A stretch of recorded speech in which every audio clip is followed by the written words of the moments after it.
I think an interesting place for me to start is kind of starting present day and looking backwards. My mom and I were having this conversation the other day, and she's like, "Did you ever imagine that this is where you would be right now?" Never in a million years I would have thought is because I almost lost my life from like a crazy freak accident.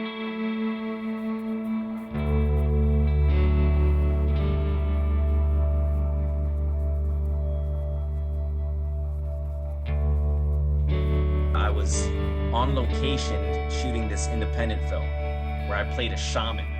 The only reason I got the part is because I was brown. It was awesome. Like I'm like, okay, this is the life that I want to live. Like I love being on set.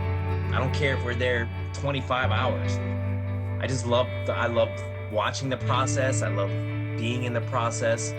So when we wrapped, I got home back to New Orleans, completely, I'm flat broke because I hadn't worked in a month. And 3 days later, Katrina hits.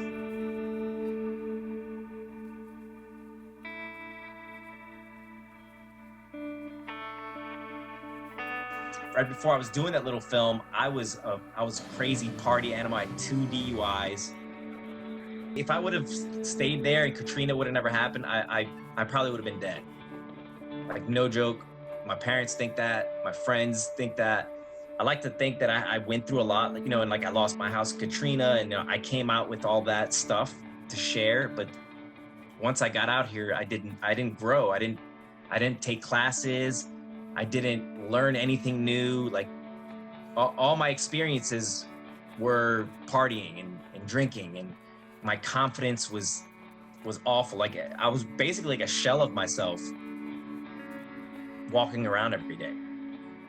There's been a lot of times where I had to start over. Katrina was the first major one. And then at 33 in 2016, 33 years old, that was my second time having to start over. Back to zero. Except for this time, I had half of myself, my physical body. I had to relearn how to dress, how to use the bathroom, wash my clothes, relearn how to cook. I was literally like going through like phases of life that I had already gone through. I was severely depressed, but I met other people in the community, and that's what really started helping me grow as a person. I was with other people who were going through what I was going through, and it forced me to open my eyes and realize what I came out to LA to do, which wasn't just about acting. It turned into me helping people and working with organizations that help people with spinal cord injury, and brought me to the disability community. I had no clue that there was a community for people with disabilities. I didn't know how to act around people with disabilities. I was ignorant to anything disabled, and I still didn't know where my path was taking me. I knew that I liked helping people, and then I get a text from someone I don't know. It's just a number. Hey, do you want to be part of this short film for the Easterseals Disability Film Challenge? And I remember I was sitting in my small little studio thinking about, what the hell am I doing in my life? I was about a year post-injury. I say, why not? Let's do it. It was literally one of those like forks in the road where if I would have said no, then my life would have turned out completely different. I got signed off of Checkmate, and I've been with KMR ever since. My career is 100 times better than before my accident. I'm focused now, and I'm taking my craft seriously, and it's opened a lot of doors. I booked my first guest star role on NBC's New Amsterdam. It's crazy because it's one of the best things that ever happened to me was getting hurt. So I'm just happy to be part of the disabled community. Like I feel like uplifted. We all support each other. It has nothing to do with film, but in a way it has everything to do with film.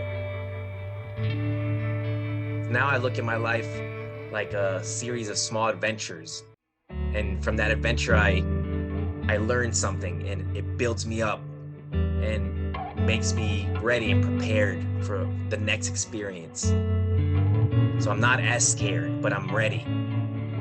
I think now I'm kind of getting into the third act of my life. And I just can't wait to see where that journey takes me.